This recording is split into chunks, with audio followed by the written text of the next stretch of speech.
Madame, Monsieur, bonjour et bienvenue dans ce dossier spécial. Nous nous trouvons aujourd'hui à Marrakech, qui abrite une conférence régionale de haut niveau sous le thème Opportunités pour tous, croissance, emploi et inclusion dans le monde arabe. Cette conférence est co-organisée par le Fonds monétaire international, le Fonds monétaire arabe et le ministère de l'économie et des finances. Aujourd'hui, j'ai l'immense plaisir de recevoir le ministre de l'économie et des finances, Mohamed Boussaïd. Bonjour et bienvenue. Bonjour. Alors tout d'abord, nous sommes à Marrakech, donc cette conférence Opportunités pour tous. D'abord, de quoi s'agit-il et quel est l'objectif d'organiser un tel événement au Maroc, compte tenu de la relation qu'entretient le Royaume avec notamment le Fonds monétaire international? Très bien. D'abord, merci de le rappeler, c'est une conférence qui est organisée par le Fonds monétaire international, le Fonds monétaire arabe et le FADES, c'est le Fonds arabe de développement économique et social. Bien entendu avec la collaboration du gouvernement du Royaume du Maroc. Ce n'est pas la première conférence du genre, c'est une conférence, des éditions ont été tenues par le passé. Elle regroupe, vous l'avez mentionné, l'ensemble des pays de la région du MENA, Moyen-Orient, Afrique du Nord. Et c'est toujours intéressant de réunir ces pays depuis, bien entendu, ce qui s'est passé dans l'histoire récente. Le printemps arabe, la crise mondiale, la baisse des prix du pétrole, en fait la grande variation des prix du baril de pétrole. Et ces économies qui ils ont trouvé en front line, en ligne directe par rapport donc, à cette grande instabilité qui, bien entendu, a impacté la croissance de la région. Il faut dire qu'entre 2000 et 2008, la région MENA, le taux de croissance était de l'ordre de 5,2% en moyenne. De 2008 à 2016, ce taux de croissance a baissé à 3,2 ou 3,3. La baisse du taux de croissance et l'augmentation, la transition démographique, il ne faut pas oublier que ces régions, c'est des régions jeunes. Le Maroc, bien sûr, en fait partie. C'est des régions du sud de la Méditerranée. C'est des régions qui affrontent beaucoup de défis. Et justement, la grande problématique, ou le plus grand défi dans ces régions, c'est l'emploi, notamment l'emploi des jeunes, et du comment réfléchir pour avoir une croissance inclusive qui permet de faire bénéficier l'ensemble des populations des fruits de la croissance. Bien entendu, ce n'est pas forcément une question récente, parce qu'elle a taraudé les esprits des experts, des économistes depuis toujours. Mais je pense qu'aujourd'hui, autant il y a effectivement des défis importants, mais je pense qu'il y a aussi des opportunités aussi importantes pour adresser cette problématique. Monsieur le ministre, le FMI a loué certes l'ensemble des réformes engagées par le Royaume pour justement booster sa croissance, créer de l'emploi, mais en même temps a appelé à plus d'efforts, notamment sur le volet, vous l'avez mentionné, socio-économique. Quel est le rôle de votre département? Quand on parle de la réduction des inégalités sociales, des disparités territoriales, régionales, d'emploi des jeunes, ça renvoie au débat qu'on est en train d'ouvrir concernant le modèle de développement. Et quand on parle de domaine de développement, on ne parle pas uniquement des aspects économiques, on parle de l'ensemble des politiques publiques. Des priorisations au niveau de nos choix, au niveau donc, de ces politiques publiques et comment justement apporter les réponses au niveau donc pour réduire ces disparités, pour disons apporter les bonnes réponses donc à ces disparités qui sont encore une fois qui peuvent être d'ordre social, d'ordre sociétal, qui touchent à des problématiques dont la réforme est épineuse sur le long terme. On peut parler aujourd'hui, si on veut résumer, la problématique du chômage n'est pas forcément liée à la qualité de la croissance, même si effectivement il faut que la croissance soit plus forte et plus inclusive, mais il est aussi à la capacité de s'insérer dans le marché du travail. Donc c'est ce renvoi aux problématiques de l'éducation, de l'enseignement, de la formation professionnelle. La problématique des disparités renvoie à la législation quand il s'agit de l'approche genre pour que la femme et l'homme puissent avoir les mêmes droits, les mêmes accès, les mêmes égalités de chances pour l'accès au travail. Au Maroc et dans la région, la femme a trois fois... Mais qui doit jouer ce rôle, monsieur le ministre? Est-ce qu'il n'y a pas de transversalité entre différents départements et dont le socle est le ministère de l'économie? Non, c'est le gouvernement comme partie. Mais d'abord, et encore, ce n'est pas le gouvernement. Il y a des questions qui renvoie à, encore une fois, qui concerne pas le gouvernement, qui concerne le gouvernement, qui concerne la société civile, qui concerne un certain... Prenons par exemple la réforme, encore une fois, de l'éducation. Bien sûr, le gouvernement est interpellé parce qu'il faut mettre les moyens, il faut tracer l'horizon, mais il faudrait aussi qu'il y ait l'implication des professeurs, des instituteurs, des parents d'élèves.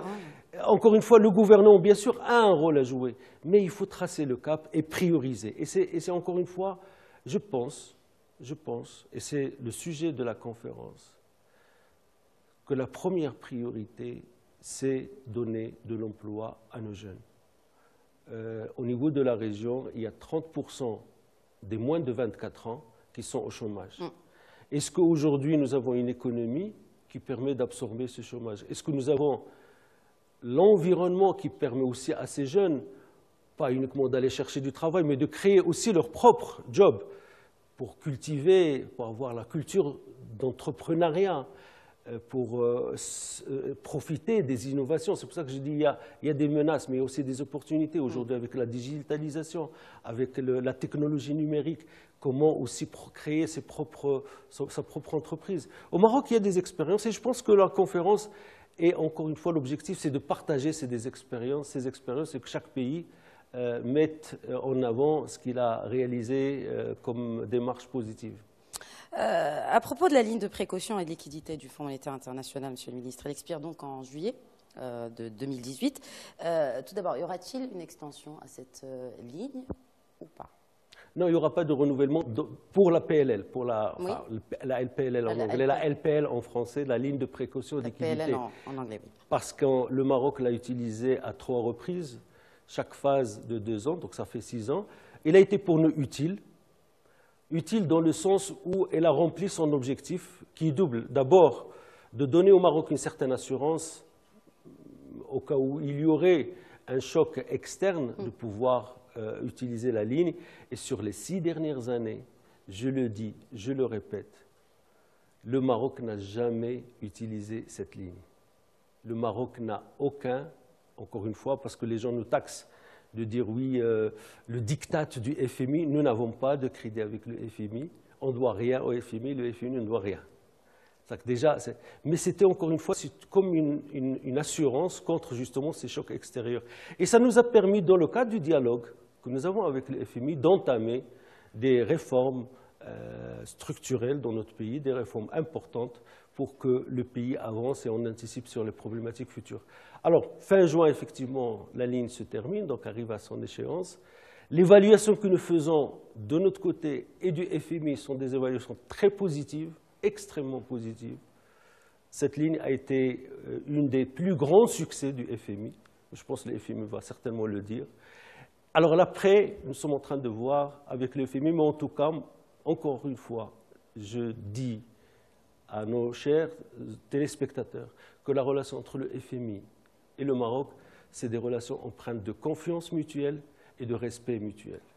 Une relation de partenariat, une relation bien sûr historique, de dialogue positif et constructif et que jamais le FMI nous a imposé quoi que ce soit. Parce que d'abord, nous ne sommes pas dans... Est-ce que vous faites allusion à ces allégations comme quoi le FMI, en tout cas le passage au régime de change flexible, nous y avons consacré toute une émission en votre présence, Monsieur le ministre, mais est-ce que vous faites justement allusion à ces allégations qui prétendent, en tout cas, que le Fonds monétaire international a posé cette condition comme condition sine qua non pour peut-être de futures collaborations avec le Maroc?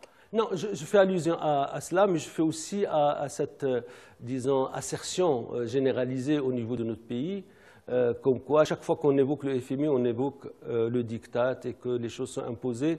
Encore une fois, le Maroc, pour cette réforme et pour les autres réformes, il les a fait par sa propre volonté. Et quand nous entamons les réformes, nous ne sommes pas encore une fois dans une situation de crise, nous sommes dans un pays qui avance grâce à la clairvoyance de Sa Majesté, qui a tracé le cap, qui sait où il va, qui essaie d'anticiper sur les problématiques futures et qui dégage une vision claire, qui a de la visibilité, un Maroc qui avance, un Maroc de progrès et un Maroc, encore une fois, qui se réforme et qui donne, disons, qui installe un vrai modèle au niveau du monde. Quand on évoque justement la FMI, parce qu'il y a beaucoup de craintes de cette institution financière, pour la simple raison peut-être qu'elle impose des restrictions budgétaires ou ce qu'on appelle plus communément un assainissement du budget d'un État. Est-ce que c'est le cas pour le Maroc? Est-ce que ça va pousser peut-être à plus de restrictions budgétaires pour le Maroc? Est-ce que finalement ça risque de se répercuter aussi sur la population et en l'occurrence avec une hausse des prix peut-être? Non, le FMI a une mission. C'est le garant de la stabilité financière mondiale. Oui. Et tant mieux que nous avons un garant pour qu'au niveau du système financier, au niveau du monde, que ça reste relativement stable. Dans un monde, encore une fois, qui bouge, il y a des risques, je ne vais pas vous les citer, il y a toujours des risques énormes.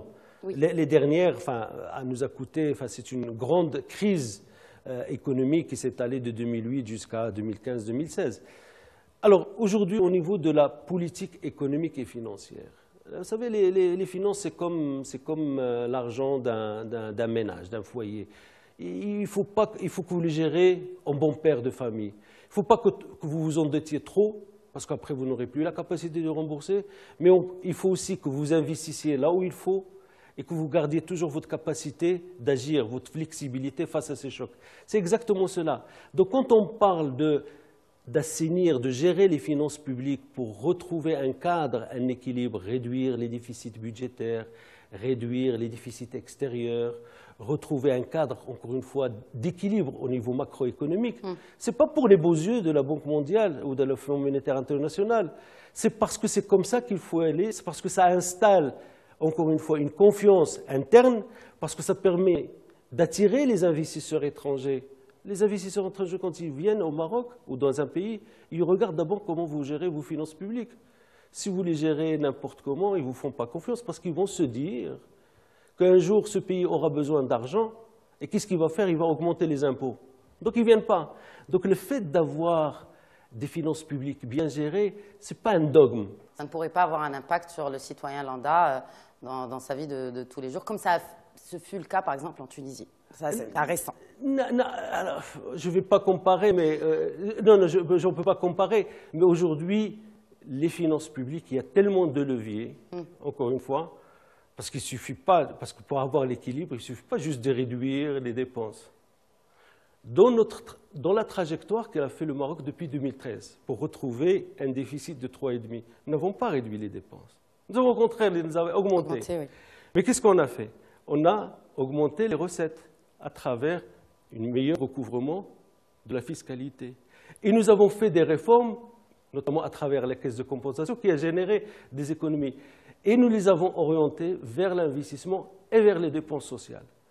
La solidarité et l'équité au niveau des politiques, disons, économiques, c'est de réaffecter, c'est toute la problématique aujourd'hui, réaffecter plus de moyens pour les franges de population qui en ont besoin, les pauvres, les marginalisés, les secteurs sociaux, l'accès aux services publics, la santé et l'éducation. Monsieur le ministre, je vous remercie pour l'ensemble de vos éclairages. Merci beaucoup. Et je vous rappelle que Média TV consacre une couverture spéciale donc à cette conférence organisée ici à Marrakech par le FMI et le Fonds monétaire arabe et le FADES. Merci de votre fidélité. Excellente suite des programmes sur Média TV Afrique.